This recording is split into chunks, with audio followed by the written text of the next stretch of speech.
Alright guys, we are back for the end of another wonderful 8th raid season, and I did pretty bad this season, honestly, like 21-150, that's not very good. And as you can see, we still have 5 hours left to go, and I'm not even top 1k at the moment, so yeah, kind of an RIP there. Defense, we did pretty bad, but there's a little bit of a caveat to that. So we have minus 130 lift.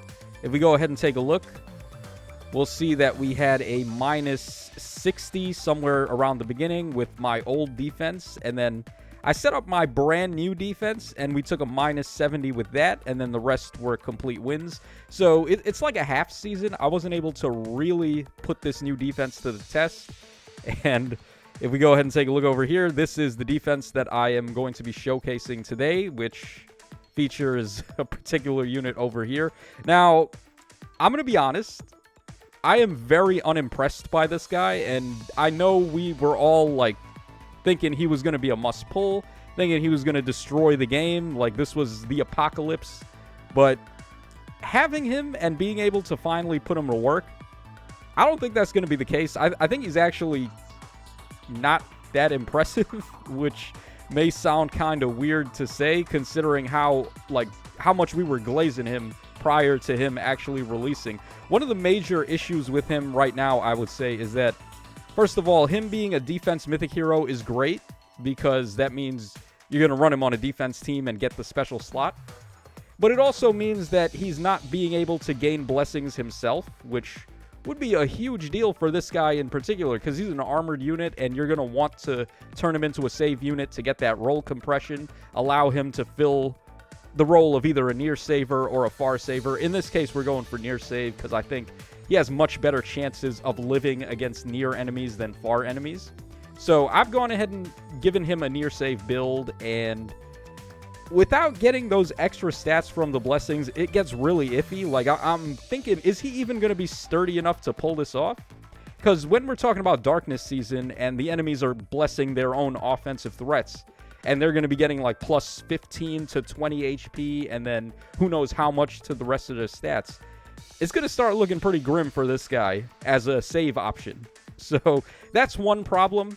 Then the second problem, of course, is the ability that he has where he inflicts a signed decoy on the closest foes that have the lowest defense with a range of 1 and the lowest defense with a range of 2. There's quite a few ways to play around that. It's not as big of a deal as we were making it out to be. So I don't think that's even going to be that hard to deal with necessarily. There's a lot of different ways you can actually go ahead and avoid that. So this is the defense for the most part. It's a Spring Breeze. How do I even describe this? Like a Cav line, but not really. It's kind of like a hybrid Cav line armor ball, because we have King Freyr over here with the Sigurd Ring. So he's going to be able to attack on this space over here. Then we have, of course, Ninja Lucina, who has the Celica Ring. So she'll be able to warp through this obstacle and attack over here. And then we have a Rally Trap with Sigurd. He gets his extra action from Haythrun after he uses his Rally. He's either going to rally on Freyr or Lucina, and then he's going to overlap ranges with either of them depending on who he rallies. So it's pretty bread and butter. And then, of course, we have Fjorm there for the far save option. So we got double saves going on here. I'm honestly thinking you're probably going to want to take off this guy's beast skill and give him Shield Fighter, because one of the major reasons why Fjorm is able to live against so many ranged threats is because she's got Shield Fighter.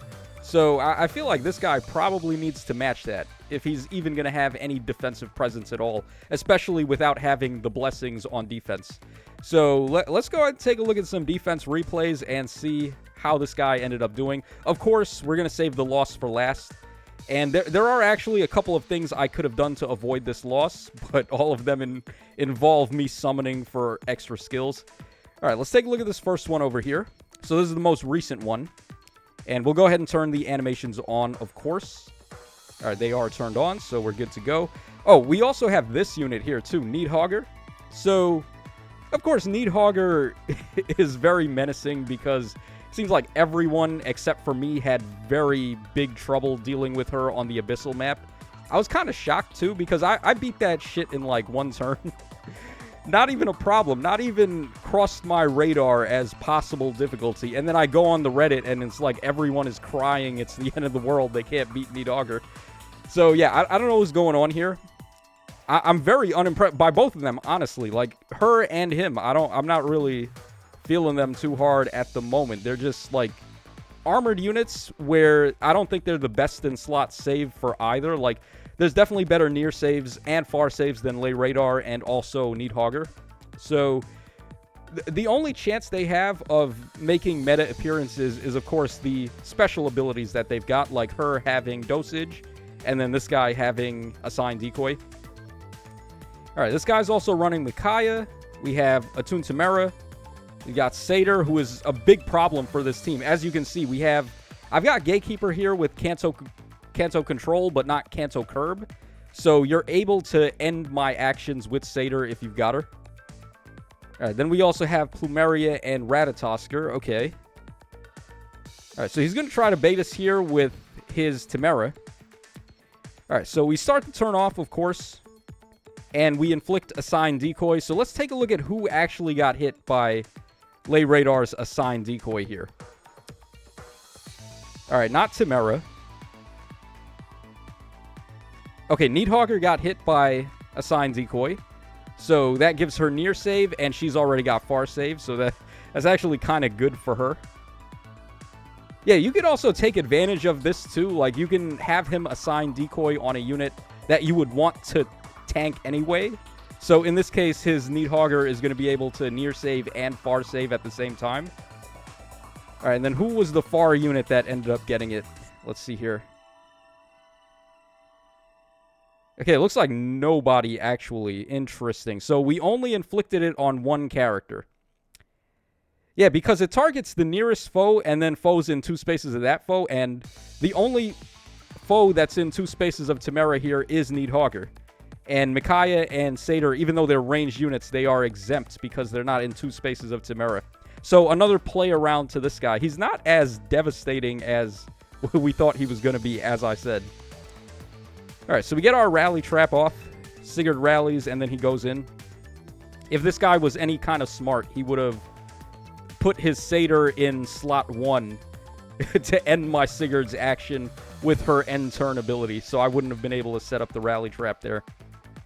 But of course, that is a fixable issue. All I got to do is give Kanto Curb to Gatekeeper. Alright, so Sigurd is able to run amok here. Can we really give the credit for this one to Nidhogger, or give the credit for this win to Lay Radar? I think Sigurd is the one who gets credit here, because he's the one that just bodied. Alright, then of course Freyr is able to extend his reach with the Sigurd ring. Again, Sigurd being the guy. Yeah, man, I don't know. Let me know in the comments how you guys are feeling with Lay Radar so far. I'm not too sure how many people actually ran him in Anima Season, because right now this is Anima Season. Next season, it'll be Dark Season. He'll get some bonus stats there, but not really sure how much of a difference that's going to make. All right, and then we go ahead and win there. All right, let's take a look at the next replay. Okay, so what is this guy up to? We've got Brave Bernadetta with Miracle. Okay, so one of the better Fiorm tank busters. The other, of course, being Ninja Lucina. You got to give her Miracle, though, and then I guess Fogado if he can win the speed check. All right, then we also have Plumeria. We've got Naga. Yeah, damn, check out this Regan build. Holy shit. Yeah, Regan ended up eating a Brave Alphonse. All right, then we got Camilla, and then we have Felix with Double Fury. All right, so he goes ahead and breaks that. The reason why he did that was so that Bernadetta would be able to hit my Sigurd. Because on this setup here, he's not protected by Fiorm, but immediately after this fight, I just swapped Lay Radar and Fiorm spots. So now everyone is protected by Far Save, and for the most part, everyone is protected by Near Save except Sigurd. But it would be so challenging to player phase him anyway with melee that it's not really that big a deal. Alright, so a little bit of a blind spot was exposed here, but I don't think that's going to be too much of an issue in upcoming seasons after I've made the fix. Alright, so he repos in Bernie. And she's able to take out Sigurd. No surprise there. All right, then we get danced, and then she moves all the way over there. Okay, so who is getting targeted by a sign decoy this time? All right, looks like Lay Radar ended up targeting Felix, and I think Bernie as well, because both of them were within the same amount of spaces. So, let's see here. I guess Naga got a sign decoy, and then also Plumeria over here. Yeah, and look how far away they are. They're not going to be seeing any action, so it doesn't matter that they have a sign decoy. So it looks like this is the spot. This is where you want to try to bait from, seemingly. All right, so Miracle Bernie. Let's see if she can enemy phase here. She, of course, has Vantage with her Paranoia. And unable to take out Lucina, unfortunately. Now, I do have Miracle on my Lucina, so... Or, actually, no, I think I have Curved Shot on this one. Yeah, I gave her Curved Shot here just because I wanted more DPS. Assuming the enemies are going to get hit by a sign decoy in a weird way, I would at least like to get the extra DPS from Curved Shot over the survivability from Miracle. So, that's why I've given her Curved Shot here. Alright, and we are able to take out his unit, and then can't really do much else here. And he just ends his turn. Okay. Alright, we got 2 more to go. Or 3 more to go. Alright, so this guy, again, he's got Satyr, but he doesn't line up with Sigurd to end my turn, which I'm very thankful that this happened, because all I would have to do is give Kanto Curb to this guy to fix that, but unless I have Kanto Curb, that's not actually a possibility here. You know what's funny? A lot of people always say, oh, Kanto Curb exists, so that means end turn effects are extinct. Like, no one's going to be running Satyr, no one's going to be running Duo Leon, but that's not how that works. You have to have Kanto Curb to make those things extinct. They don't go extinct just because Kanto Curb exists. You have to have it for them to go extinct, right? Like, that's one of the weird takes the community seems to have. I don't know why. I guess it's because they don't want to have to spend orbs to get Kanto Curb on multiple units. All right, we got Jarek here supporting a Halloween Asker. Very good near say, or just Omni-Tank in general. All right, then we got Plumeria, we got Gatekeeper, Elamine, and Satyr. Okay. So we get a dance off on Big Bull Boy over there. All right, so now we're hitting Asker with a sign decoy, but it doesn't matter because no one is in 2 spaces of him. Now, there's also another effect this guy does. It's not just a sign decoy, but it's also flash, which can be very devastating to Omni-Tanks. Like, anyone who's not Emblem Ike, basically, who has built-in Null C, all the other popular Omni-Tanks don't really have Null C out of the box. So, you'd have to either give them Null C Echo or Null C4 in the B slot, which, I mean, Null C4 at this point is not going to cut it for an Omni-Tank. You got to have Lagoose Friend or something better. Alright, so thanks to the flash, we're able to just body this Asker here. Pretty good, considering he is one of the better tanks, as I've mentioned. Alright, who gets the credit for that, though? Do we give it to Sigurd for getting the KO, or do we give it to Lay Radar for forcing this guy to not have allies in 2 spaces? That's a tough one to call. I think I want to kind of give that one to Sigurd, though. I think he's going to end his turn after this or surrender after this. He's not going to go on. Yeah. All right, so there we go with that one. We have Richard III, who didn't want any of the smoke, so he just left. All right, and here is the final replay where I was able to use the team. We took a loss, hard loss. So let's see what this guy was able to do. Okay, Needhogger over here. And we also have Tamara. Very good Tamara with Null C, which at this point is going to be mandatory if you're going to want to deal with this guy and his flash. All right, also Halloween Asker. We've got Ector. Oh my god. Look at these kits. Jesus Christ. Yeah, we're talking about a whale over here. Yeah, this is a definite whale. And at least he has the common sense to lock down my Sigurd with his Satyr. Which, again, like I said, can be fixed by just having Kanto Curb. Alright, who did we get with a sign decoy here? Let's take a look. Okay, so Tamara gets it, and then who else? Who got the one for range? I guess nobody, because no one's within 2 spaces. Alright, yeah, so positioning is going to be very pivotal. Or pivotal, at this point, considering you want to stay away from him or make sure none of your range units or units who you don't want to get hit by a Sign Decoy are close by. Alright, and then from this point on, it should be pretty easy for this guy to grab his W. Yeah, we've got no way to break through anymore. He'll still have to be a little bit cautious, though, because, of course, as the turns go on, we're still inflicting a Sign Decoy.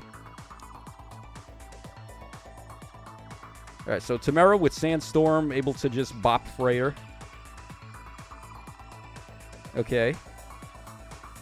Goes for a rally there. Alright, so we hit a Sign Decoy on Satyr, but we don't have any range units left besides Gatekeeper, who's not doing anything. So that's not really going to matter too much.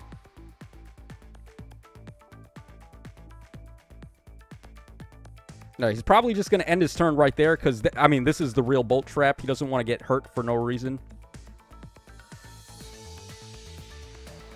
Alright, Needhogger comes in to tank Haythrun here. Because, of course, we are inflicting... Or, actually, this guy just has near save on her.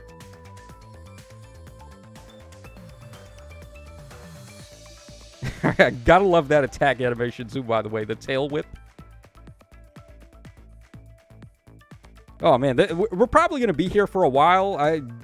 Do we really want to watch this, like, turtle game where he just stalls us out and wins? Probably not. It's not very eventful. So, yeah, he won pretty flawlessly. He did get the pots as well, so...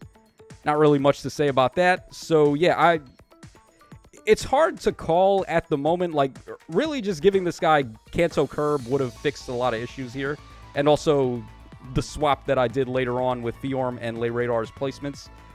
But honestly, this team is very weak to player phasing. If you know what you're doing, you can player phase it. Because, like I said, Lay Radar isn't a very powerful near save. And... I opted to make him a near save here just for the roll compression, but had I kept him with his base kit, if I ran Barricade on him and took out Gatekeeper, I would have had to run a near saver in his place, and there's not really one that I'm comfortable with running right now that would also cost us a lot of other things, like, for example, Kanto Curb. I feel like you really have to have that just to deal with New Year Satyr, who can be ran on any season, and... Duo Leon more so for SD, I guess, than in here, but he could also show up eventually. So, yeah, I don't know, man. I'm not too impressed by early showings of Lay Radar and also Needhogger, but maybe you guys think different, so let me know in the comments section down below, and I will catch y'all again on the flip side.